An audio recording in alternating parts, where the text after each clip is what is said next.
Via-lhe os traços fisionômicos de um homem idoso, sentindo minha alma envolvida na suavidade de sua presença. A generosa entidade se fazia visível a mim dentro de reflexões luminosas, que só tinham a forma de uma cruz. Levando suas dissertações ao passado longínquo, afirma ter vivido ao tempo de Jesus, quanto então se chamou Públio Lentulus. Explicação de Francisco Cândido Xavier, do livro Há 2000 anos. Públio Lentulus é considerado e reconhecido pelos espíritas devido aos relatos do livro Há 2000 anos, psicografado pelo médium Francisco Cândido Xavier, que creditava a autoria da obra ao espírito Emmanuel, que, segundo Xavier, era seu guia espiritual.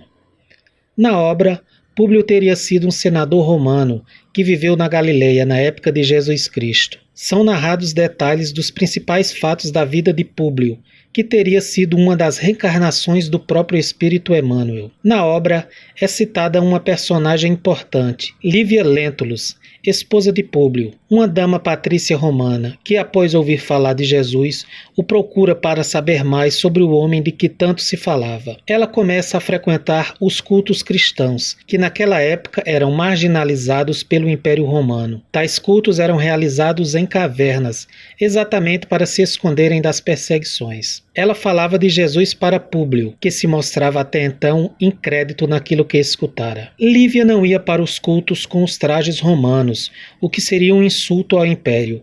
Ela se disfarçava com trajes mais simples. Lívia foi capturada junto com outros cristãos e levada a um circo, onde, junto com outros cristãos, foram lançados aos leões. No livro, há passagens descrevendo o encontro de Públio com Jesus, onde o mesmo intercede pela cura de sua filha, que contraíra lepra. O romance espírito afirma ainda que Públio também teria tido papel importante no julgamento de Jesus por Pôncio Pilatos. Ainda de acordo com o relato da obra, Públio teria sido a reencarnação de seu bisavô, Públio Cornélius Lentulus Sura, que foi um político da República Romana da família Lentulus, da gens Cornélius. Lentulus, bisavô de Públio, foi nomeado questor de Lúcio Cornélio Sulla em 81 a.C.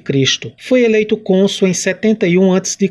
e um ano depois ele participou da conspiração de Catilina, onde se tramava um golpe contra cônsules romanos, e junto com outros foi acusado de tentar matar o cônsul Marco Túlio Cícero. Depois de provada a trama, Lentulus junto com outros conspiradores foram condenados à morte. Voltando à obra, Públio teria morrido na cidade de Pompeia, ainda naquele século I, pela erupção do vulcão Vesúvio, que destruiu boa parte da cidade. Essa destruição de Pompeia é fato histórico, reconhecido e documentado há séculos. Uma carta teria sido escrita por Públio no século I e foi encontrada nos arquivos do Duque de Cesadine, na cidade de Roma, enviada de Jerusalém, endereçada ao imperador Tibério. Nela haveria uma descrição física e moral de Jesus, feita por um procurador, Públio Lentulus. A carta faz uma descrição física e da personalidade de Jesus, de acordo com a concepção cristã, mas não faz referência à palavra Cristo, que é oriunda do Novo Testamento. Contudo, o relato com as características físicas da personalidade de Jesus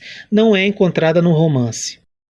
Sabendo que desejas conhecer, quando vou narrar, existindo nos nossos tempos um homem, o qual vive atualmente de grandes virtudes, chamado Jesus, que pelo povo é incultado o profeta da verdade, e seus discípulos dizem que é filho de Deus, criador do céu e da terra, e de todas as coisas que nela se acham e que nela tenham estado. Em verdade, ó César, cada dia se ouvem coisas maravilhosas desse Jesus. Ressuscita os mortos, cura os enfermos. Em uma palavra, é um homem de justa estatura e é muito belo no aspecto, e há tanta majestade no rosto que aqueles que o veem são forçados a amá-lo ou temê-lo. Tem os cabelos de cor amêndoa bem madura, são distendidos até as orelhas, e das orelhas até as espáduas. São da cor da terra, porém mais reluzentes. Tem no meio de sua fronte uma linha separada dos cabelos, na forma de uso dos nazarenos, e seu rosto é cheio. O aspecto é muito sereno. Nenhuma ruga ou mancha se vê em sua face. De uma cor moderada, o nariz e a boca são irrepreensíveis. A barba é espessa, mas semelhante aos cabelos, não muito longa, mas separada pelo meio. Seu olhar é muito afetuoso e grave. Tem os olhos expressos e claros, o que surpreendem e que resplandecem resplandecem no seu rosto como os raios do sol. Porque quando resplande apavora, e quando ameniza faz chorar, faz-se amar e é alegre com gravidade. Dize que nunca ninguém ouviu rir, mas antes chorar. Tem os braços e as mãos muito belos. Na palestra contenta muito, e quando ele se aproxima, verifica-se que é muito modesto na presença e na pessoa. É o mais belo homem que já possa imaginar, muito semelhante à sua mãe, a qual é dona de rara beleza, não se tendo jamais visto por estas partes uma mulher tão bela. Porém, se a majestade tua, ó César, deseja vê-lo, como no aviso passado descreve, dá-me ordens, que não faltarei de mandá-lo o mais depressa possível. De letras faz-se admirar de toda a cidade de Jerusalém. Ele sabe das ciências e nunca estudou nada. Ele caminha descalço e sem coisa alguma na cabeça. Muitos se riem, vendo-o assim, porém, na sua presença, falando com ele, tremem e admiram. Dizem que o tal homem nunca fora ouvido por estas partes. Em verdade, segundo me dizem os hebreus, não se ouviram jamais tais conselhos de grande doutrina, como ensina este Jesus. Muitos judeus o têm como divino, e muitos me querelam, afirmando que é contra a lei de tua majestade. Eu sou grandemente molestado por esses malignos hebreus. Disse que esse Jesus nunca fez mal a quem quer que seja, mas o contrário, aqueles que o conhecem e com ele praticado, afirmam ter dele recebido grandes benefícios e saúde. Porém, à tua obediência estou prontíssimo. Aquilo que tua majestade ordenar será cumprido. Vale da majestade tua, fidelíssimo e obrigadíssimo. Públio Lentulus, presidente da Judéia.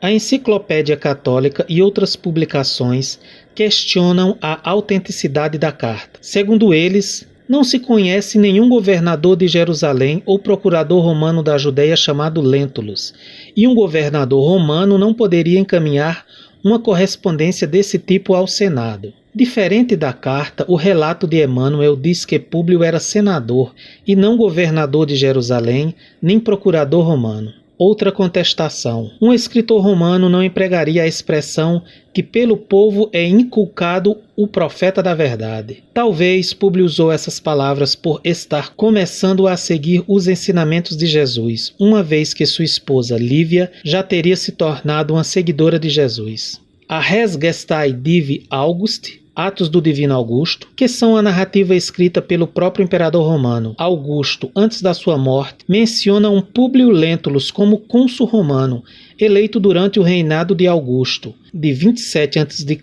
a 14 d.C. Tirem suas conclusões, porque nós, do No Mundo, ficamos por aqui.